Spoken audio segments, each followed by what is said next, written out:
The message arrives while my son is latched to me, his mouth warm and searching, my body still hollowed out by painkillers and stitches. Wire $6,000 now. And oh hello, no congratulations. Then the second text, if you don't, I'll make sure you regret it. I stare at the screen until the letters blur into black worms. The hospital room smells like antiseptic and iron.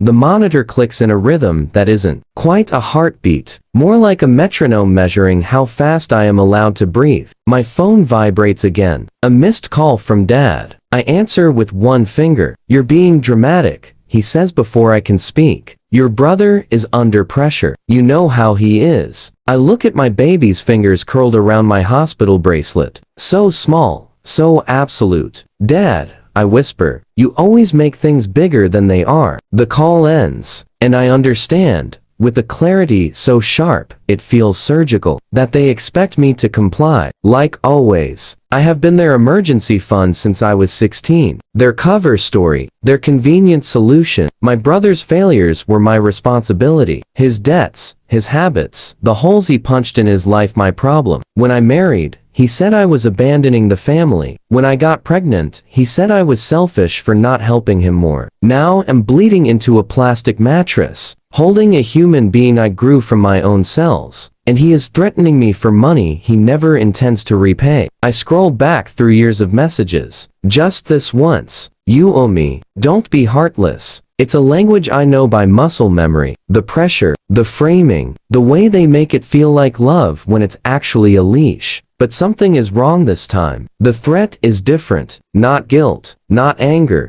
desperation. And I realize I don't actually know what he needs $6,000 for. I don't respond. That's my first act of rebellion. The silence makes my hands shake. I begin quietly. I pull phone records through the family plan my father insisted on keeping to save money. I cross-reference numbers with late-night timestamps. There's a woman's name that repeats. Never during business hours. I look up her address. It's an apartment complex 30 miles away from his supposed job. Then I request a credit report mine. I find a loan I never signed for. His name on the co-signer line. My social. My trust. I don't cry. I feel hollow, like my ribs have been replaced with filing cabinets. While the nurses teach me how to swaddle screenshot evidence, I download statements. I email myself copies from his cloud account that he once logged into on my laptop and never logged out of. I learn he has a child, 2 years old, with the woman from the phone records. Infidelity is messy. Financial abuse is quiet. This is not about money. This is about control. The report arrives the same day he shows up at my house uninvited. 2 weeks after the birth, he stands in my doorway with a smile that doesn't belong to his eyes. You going to ignore me forever?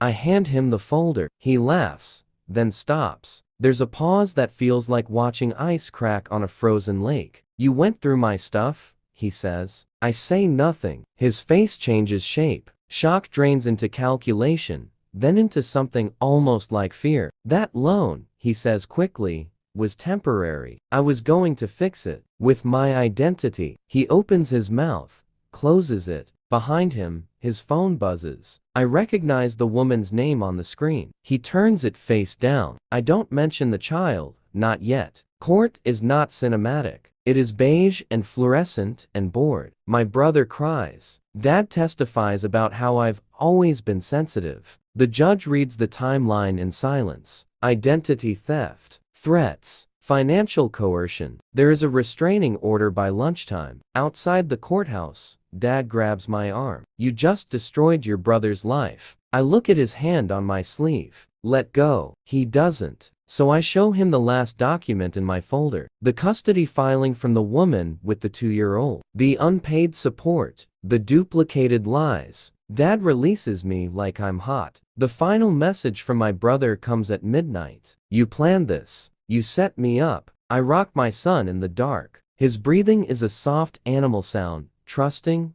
unafraid. I type once. You taught me how. Then I block his number and my father's. In the morning, I close the shared phone plan, freeze my credit, change my locks. I move the money I've been hiding for emergencies into an account only I can touch. The hospital scar still burns. The silence is louder than any scream I've ever swallowed. They will call this betrayal. I call it survival. And for the first time in my life, I don't answer when my family demands something from me. I hold my son closer and let the quiet finish the work they never could.